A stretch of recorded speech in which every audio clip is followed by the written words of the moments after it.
Šitādai vietai bomba. Šitā, jā. Pieņemsim, šāda vieta, viņa nav pļauta kopš sākumiem. Tāpēc, kad, ja tur džeki iet kājām iekšā, tad vai nu viss ir ūdenī, vai tu nezini, kas ir apakšā, nu tad tāds, zini. Man ir cits kautrīgs jautājums, labi, pļaut tāpēc, ka lai būtu smuki, bet pļaujot tāpēc, kad arī kāds maksā par to Tāpēc, kad arī ir tās teritorijas, ko ir nepieciešams arī sakopt, jo savādāk pašvaldība liek arī sodu.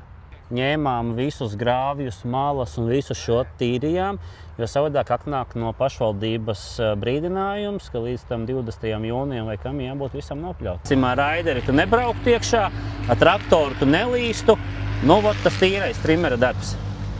Ko trimeris cēl, tā ieto liktu trīsstūri visdrīzāk virsū, ko viņš iet un pļautu. Un tagad mēs pamēģināsim tik tālu, cik mums ļauj purs, un tā tiesniegties vēl iekšā. Pieļauju, ka šeit mēs nelīdām iekšā tāpēc, ka... Tiešām par daudz. Tātad, ja ir pietiekošs darba apjoms, es domāju, ka šasijas modifikācija tas ir viens no variantiem. Tas būtu labs variants šādai vietai. Jo viņi tāpatās prasītu, lai neaizaugtu viņā ar krūmiem vai kokiem, kurus būtu pēc tam grūtāk kopt, un tad, protams, būtu praktiskāk vismaz vienreiz gadā pāriet pāri šādi ar ekskavatoru.